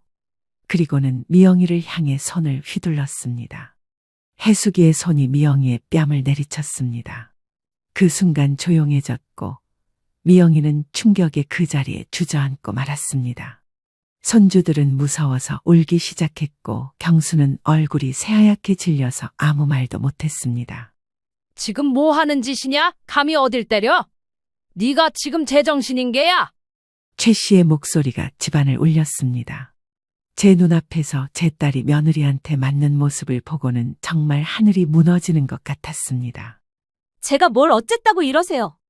맞을 짓을 했으니까 맞은 거예요. 해숙이는 여전히 화가 풀리지 않은 듯 소리를 질렀습니다. 뺨을 맞고 바닥에 주저앉은 미영이를 보면서도 전혀 미안해하는 기색이 없었습니다. 최 씨는 떨리는 다리에 힘을 주어 일어섰습니다. 그리고 미영이에게 다가가 부축해 일으켜 세웠습니다. 딸의 뺨은 이미 빨갛게 부어오르기 시작했고 그 위에 선명하게 손자국이 남아 있었습니다. 그 순간 최 씨 안에서 무언가가 와르르 무너져 내리는 소리가 들렸습니다. 그리고 그 빈자리를 차갑고도 무서운 분노가 채우기 시작했습니다. 최 씨는 싸늘하게 식어버린 목소리로 해숙이를 향해 말했습니다. 지금 네가 무슨 짓을 한 건지 알고 있는 거냐? 해숙이는 최 씨의 위협적인 기세에 잠시 주춤했지만 이내 대들었습니다. 제가 뭘 어쨌다고 이러세요? 할 말 좀 했다고 해서 사람을 이렇게 몰아붙이시는 거예요? 할 말, 남의 뺨을 때리는 게 할 말이냐? 아가씨도 맞을 짓을 했으니까 맞은 거예요. 10억 넘게 받아놓고 우리한테 한 푼도 안 나누어주면서. 너 정말 어쩌려고 이러는 거야? 최경수, 너 당장 네 마누라 데리고 나가. 여보, 일단 지금은 그냥 가자. 여기서 뭘 더 했다가는. 아들 경수 씨가 잔뜩 성질에 못 이겨 소리를 질러대는 며느리를 데리고 갔습니다. 얼이 빠진 미영 씨는 여전히 볼을 부여잡고 있었고 최 씨는 그 모든 것을 지켜볼 수밖에 없었죠. 그 순간 최 씨는 중요한 결심을 내렸습니다. 이 며느리와는 더 이상 한 지붕 아래에서 같은 하늘을 이고 살아갈 수 없다는 것을요. 돈 때문에, 재산 때문에 자식들 사이에 이런 일이 나게 할 수는 없었습니다. 그날 최 씨의 생일날은 최악의 하루로 기억될 날이 되어버렸습니다. 그 끔찍한 생신날 이후 최 씨는 한숨도 제대로 잘 수 없었습니다. 눈을 감으면 해숙이가 미영이의 뺨을 때리던 그 순간이 계속 떠올랐습니다. 제 평생 손 한 번 안 대고 키운 딸인데 며느리가 감히 어떻게 그럴 수 있었을까요? 다음 날 아침 일찍 미영이가 찾아왔습니다. 뺨에 붓기는 많이 빠졌지만 아직도 빨간 자국이 남아 있었습니다. 엄마, 괜찮으세요? 어젯밤에 잠 못 주무셨죠? 미영아, 네 뺨은 어떠냐? 많이 아프냐? 괜찮아요. 엄마, 별로 안 아파요. 하지만 미영이의 눈에는 깊은 상처가 남아 있었습니다. 뺨의 상처보다 마음의 상처가 더 컸을 것입니다. 미영아, 엄마가 미안하다. 엄마 때문에 이런 일이 생겼구나. 엄마 잘못이 아니에요. 언니가 너무 심했어요. 최 씨는 딸을 보며 마음이 아팠습니다. 착한 미영이가 이런 일을 당하다니 정말 화가 치밀었습니다. 오후에는 예상했던 대로 경수가 찾아왔습니다. 얼굴이 경직되어 있었고 어머니를 바라보기조차 부끄러운 듯했습니다. 어머니, 정말 죄송합니다. 제가 아내를 제대로 말리지 못해서. 경수야, 이제 와서 미안하다고 하면 뭐하냐? 이미 일은 다 벌어졌는데. 어머니, 해숙이도 지금 많이 후회하고 있습니다. 집에 가서 울면서 반성하고 있어요. 후회? 반성? 어젯밤에 미영이 뺨 때릴 때는 언제고? 경수는 할 말을 잃고 고개만 떨구었습니다. 그런 아들을 보니 최 씨는 더욱 화가 났습니다. 경수야, 너도 마찬가지야. 네 아내가 네 동생을 그렇게 괴롭히는데 왜 막지 않았어? 어머니, 저도 말렸는데 해숙이가 워낙. 말렸다고? 제대로 말렸으면 어젯밤 같은 일이 일어났겠냐? 어디서 가짜는 핑계야. 너도 똑같아. 네 동생이 그렇게 맞았는데. 뭐라고 한마디라도 하지는 못할 망정. 그리고 내 재산을 미리 나눠준 게 너희들 잘 살라고 나눠준 거지. 이렇게 쌈박질이나 하라고 준 거야? 그럴 거면 토론해놔. 그게 불만이면 니들이 알아서 살아보던가 해. 어머니, 죄송하다는 말밖에 드릴 말씀이 없어요. 정말 죄송해요. 그때 일은 저도 미영이한테 따로 사과할게요. 최 씨는 이제 아들에게도 실망했습니다. 한 집안의 가장이라면서 자기 아내도 제대로 통제하지 못하다니요. 그날 저녁, 최 씨는 오랜 고민 끝에 중요한 결정을 내렸습니다. 바로 변호사를 찾아가기로 한 것입니다. 다음 날 오전, 최 씨는 평소 알고 지내던 이 변호사 사무실을 찾아갔습니다. 이 변호사는 최 씨가 상가를 살 때도 도움을 준 믿을 만한 분이었습니다. 어머님, 웬일로 이렇게 일찍 오셨어요? 변호사님, 큰일이 생겼어요. 상담 좀 받고 싶어서 왔습니다. 최 씨는 그동안 있었던 일들을 차근차근 설명했습니다. 해숙이의 지속적인 불만과 질투, 그리고 결정적으로 미영이를 때린 사건까지 모든 것을 말했습니다. 이 변호사는 최 씨의 이야기를 끝까지 들은 후 심각한 표정을 지었습니다. 어머님, 정말 고생 많으셨겠어요. 이런 일이 가정에서 일어나다니. 변호사님, 제가 딸한테 준 상가를 다시 되찾을 수 있을까요? 잠깐만요. 어머님, 상가는 따님이 받으신 게 맞죠? 그럼 며느리한테서 되찾는 게 아니라. 아, 제가 설명을 잘못했나요? 상가는 미영이가 받았는데 해숙이가 그걸 나누어 달라고 하면서 미영이를 때린 거예요. 아, 그렇다면 상황이 다르네요. 일단 자식들에게 나눠준 재산에 대한 직접적인 증여 취소는 어렵지만 다른 방법이 있을 수 있어요. 이 변호사의 설명에 따르면 미영이가 받은 상가를 직접 취소하기는 어렵지만 해숙이의 폭행으로 인한 손해배상이나 가족 간 갈등 해결을 위한 조정 등의 방법이 있다는 것이었습니다. 하지만 가장 좋은 방법은 가족끼리 합의하는 것입니다. 법적 분쟁은 가족 관계를 더욱 악화시킬 수 있거든요. 변호사님, 저는 이미 마음을 정했어요. 해숙이 같은 사람과는 더 이상 가족으로 지낼 수 없어요. 최 씨는 이 변호사와 상의해서 우선 내용 증명을 보내기로 했습니다. 해숙이의 폭행에 대한 책임을 묻고 앞으로 미영이에게 접근하지 말라는 경고의 내용이었습니다. 며칠 후 내용 증명이 경수 앞으로 발송되었습니다. 해숙이의 폭행에 대한 법적 책임을 묻고 미영이에 대한 재산 요구를 즉시 중단하라는 내용이었습니다. 그날 저녁 경수가 급하게 달려왔습니다. 내용 증명을 받고 깜짝 놀란 모양이었습니다. 어머니, 이게 무슨 일이에요? 변호사까지 동원하시는 거예요? 그래, 내 마음은 이미 정해졌다. 어머니, 그럼 저희는 어떻게 해야 해요? 해숙이가 법적 처벌을 받으면 그건 해숙이가 알아서 해야 할 일이야. 나는 더 이상 그 아이와 한 가족으로 지낼 수 없다. 경수는 어머니의 단호한 말에 절망했습니다. 어머니, 한 번만 더 기회를 주세요. 해숙이한테 확실히 말하겠습니다. 기회? 몇 번의 기회를 더 줘야 하냐? 이미 선을 넘었어. 그때 해숙이도 함께 왔는지 현관문 밖에서 소리가 들렸습니다. 어머니, 저예요. 들어가도 될까요?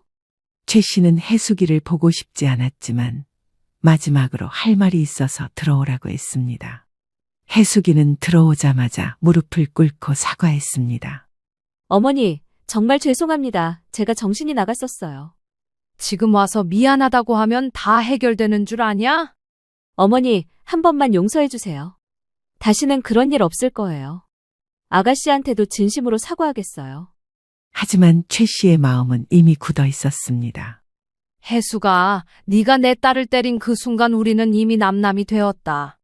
더 이상 할 말 없다. 그날 밤 최 씨는 처음으로 마음이 편했습니다. 오랫동안 쌓였던 분노와 억울함에 대한 대응을 시작했기 때문입니다. 이제 정정당당하게 맞서 싸울 준비가 되어 있었습니다. 내용 증명을 받은 후 며칠 동안 경수 내외는 혼란에 빠져 있었습니다. 해숙이는 밤낮 없이 울면서 어떻게든 어머니의 마음을 돌려보려고 애썼지만 최 씨의 결심은 흔들리지 않았습니다. 상황이 풀리지 않자 해숙 씨는 불안해지기 시작했습니다. 그리고 경수 씨 부부 사이에서도 금이 가기 시작했죠. 해숙 씨는 어머니의 마음 좀 돌려보라며 경수 씨를 압박하기 시작했고 경수 씨는 그런 해숙 씨의 모습에 자괴감마저 들기 시작했습니다. 당신 어머니 아들 맞아? 어떻게 어머니 하나를 못 구슬려? 그래도 아들 말은 들으실 거 아냐? 진짜 나 죽는 꼴 보고 싶어서 그래? 당신도 이제 그만 좀 해. 처음에 어머니가 그만하라고 했을 때 멈췄으면 이런 일도 없었잖아. 자기 기분에 못 이겨서 멋대로 분풀이 해놓고서는 왜 이제 와서 그래? 미영이 뺨 때린 건 당신이 100번 1000번 잘못한 거야. 그럼 이대로 어머니가 소송인지 뭔지 한다는데 두고 보기만 할 거라고? 나보고 깜빵이라도 가라 이거야? 솔직히 난 모르겠어. 당신이 그렇게 돈에 집착하는 사람인지 몰랐어. 물론 당신 말 듣고 나도 미영이가 부러운 건 사실이었지. 근데 그렇게까지 할 일은 아니지. 지금 살고 있는 이 집도 원래대로면 우리는 가지지도 못할 집이었잖아. 왜? 왜 이제 와서 효자, 좋은 오빠 코스프레야? 나만 좋자고 그런 거야? 억울하지도 않아? 당신이 아들 노릇 잘해서 더 받아오던가 했어야지. 안 그래? 다들 나만 나쁜 년 만드네? 지긋지긋하다. 이제 그만 좀 해. 두 사람의 갈등이 깊어지고 최 씨도 좀 더 명확한 증거를 모아야 했습니다. 하지만 증거를 쉽사리 모을 수 있는 방법이 없었습니다. 폭행에 대한 증거는 본 사람만 여럿이긴 하지만 가족이니 신빙성이 없을 수도 있고 말 그대로 제3자의 증언이 제일 확실했거든요. 가게로 찾아가서 그날 CCTV라도 돌려봐야 하나 고민하던 찰나 예상치 못한 곳에서 도움의 손길이 나타났습니다. 바로 그날 생일 식사를 했던 곳 근처 상가에서 일하던 분이 최 씨에게 전화를 걸어온 것입니다. 사장님, 저예요. 며칠 전에 댁에서 무슨 일이 있었다면서요? 네, 맞아요. 그날 저희 며느리가 딸에게 손을 댔어요. 아, 그 일 말씀이시는군요. 사실 저희도 다 들었거든요. 너무 시끄러워서. 며느리분이 정말 심하더라고요. 이 전화를 통해 최 씨는 중요한 사실을 알게 되었습니다. 그날 소리가 너무 커서 옆 가게 사람들도 다 들었다는 것이었습니다. 며칠 후 이 변호사가 직접 그 상가들을 방문해서 증인들을 확보했습니다. 옆 가게 사장뿐만 아니라 그날 근처에 있던 다른 상인들까지 증언을 해주겠다고 나섰습니다. 어머님, 증인 확보가 잘 됐습니다. 여러 사람이 그날 상황을 목격하셨대요. 변호사님, 그럼 이제 어떻게 하면 되나요? 우선 며느리의 폭행에 대한 고발을 진행하고 동시에 가족 간 갈등 조정을 신청하는 것이 좋겠어요. 그런데 바로 그때 더욱 놀라운 일이 벌어졌습니다. 경수가 혼자 변호사 사무실로 찾아온 것입니다. 어머니, 저도 변호사님과 이야기 좀 나누고 싶어요. 경수야, 네가 왜 여기까지? 어머니, 저는 더 이상 혜숙이를 감쌀 수 없어요. 이 말에 최 씨는 놀랐습니다. 그동안 아내 편만 들던 경수가 이런 말을 하다니요. 사실 혜숙이가 그동안 저한테도 거짓말을 많이 했어요. 어떤 거짓말 말씀이신가요? 미영이가 자기를 무시하고 자랑한다고 했는데 그게 다 거짓말이었어요. 오히려 미영이는 혜숙이 눈치만 보고 있었는데 경수는 그제야 진실을 털어놓기 시작했습니다. 혜숙이가 평소에 어떻게 미영이를 질투했는지, 어떻게 자신에게까지 거짓말을 했는지 모든 것을 말했습니다. 어머니, 저도 바보였어요.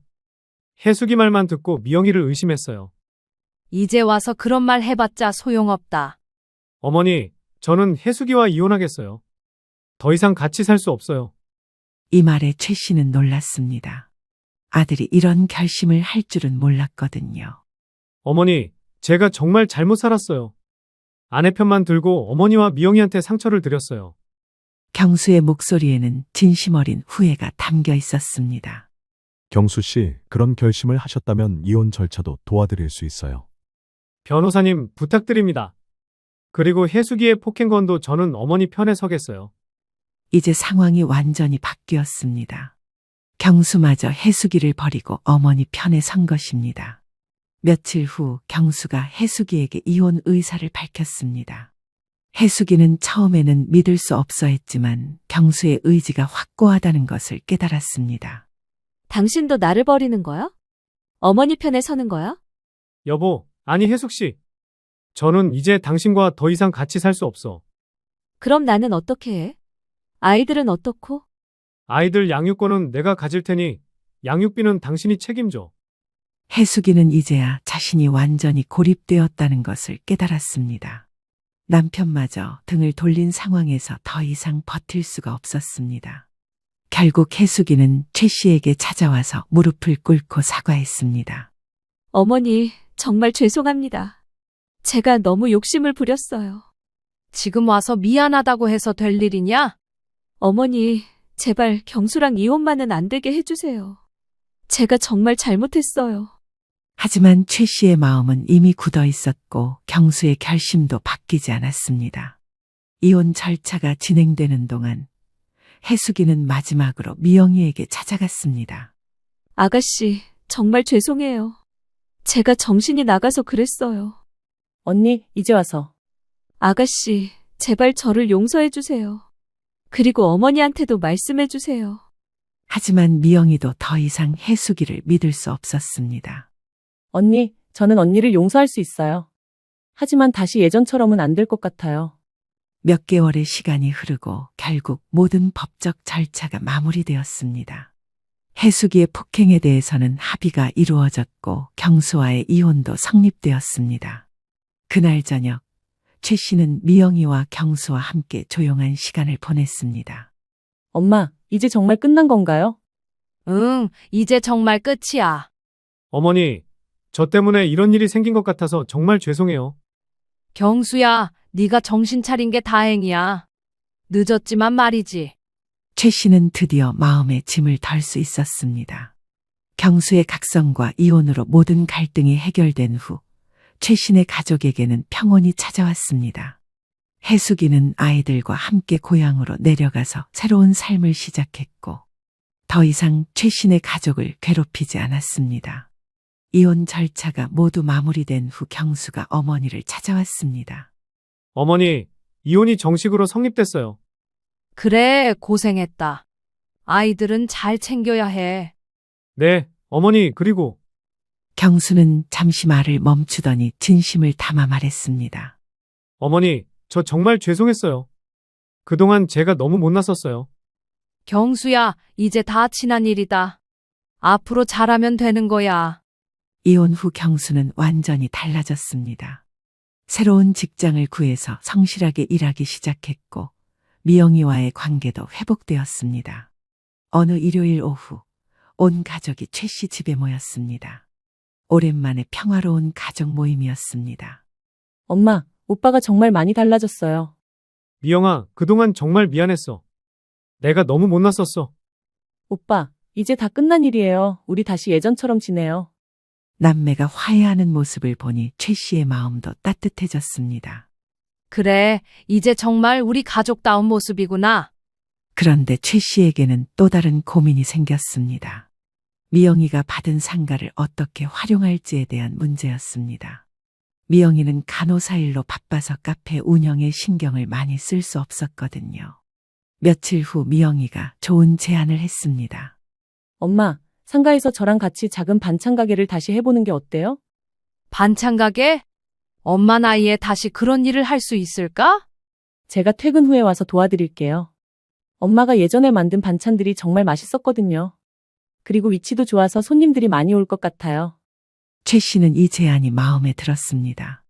혼자 있는 시간이 많아서 외로웠는데 딸과 함께 일할 수 있다면 좋을 것 같았습니다.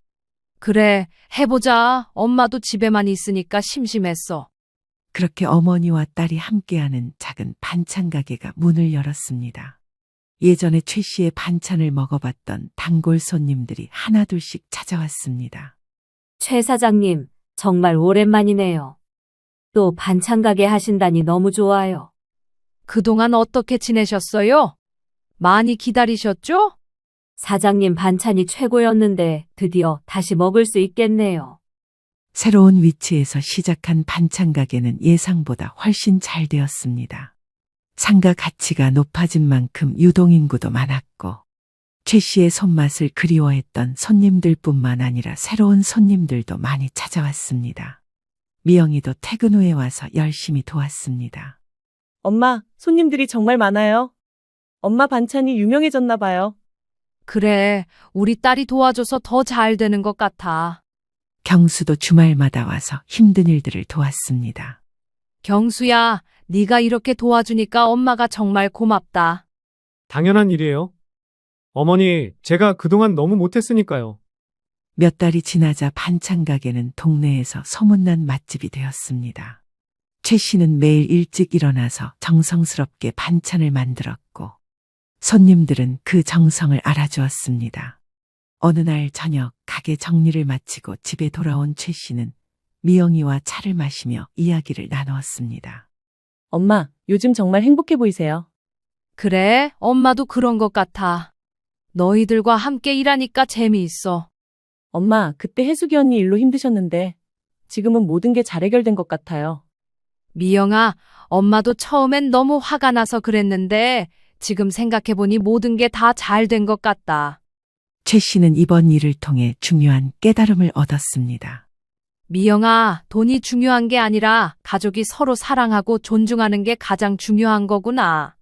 맞아요. 엄마, 이제 우리 가족이 정말 하나가 된 것 같아요. 그래, 앞으로는 재산 때문에 가족끼리 싸우는 일은 없을 거야. 엄마가 살아있는 동안은 엄마가 직접 관리하면서 너희들이 필요할 때마다 도와줄게. 엄마가 결정하시는 게 최고예요. 어느 날 경수가 가게에 와서 말했습니다.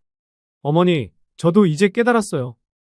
혜숙이가 그렇게 상가를 탐냈지만 결국 가장 중요한 건 가족이었어요.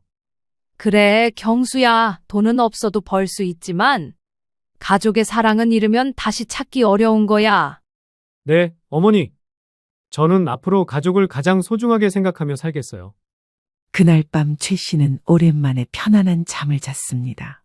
길고 힘들었던 갈등이 끝나고 가족들과의 관계도 회복되었으며 새로운 일도 찾았으니 더 바랄 게 없었습니다. 지금 최 씨는 매일 아침 일찍 일어나서 딸과 함께 반찬을 만들고 손님들을 맞이하며 보람찬 하루하루를 보내고 있습니다. 때로는 경수도 와서 도움을 주고 손주들도 가끔 놀러와서 할머니를 기쁘게 해줍니다. 최 씨는 이제 확실히 깨달았습니다. 진정한 행복은 돈에 많고 적음이 아니라 가족 간의 사랑과 신뢰 그리고 서로를 존중하는 마음에서 나온다는 것을. 그리고 욕심을 부리지 않고 감사하며 사는 것이 가장 큰 복이라는 것을 말입니다. 해숙이 같은 사람도 결국은 자신의 욕심 때문에 모든 것을 잃었지만 최신의 가족은 시련을 통해 더욱 단단해질 수 있었습니다. 이것이 바로 최 씨가 이번 일을 통해 얻은 가장 소중한 교훈이었습니다.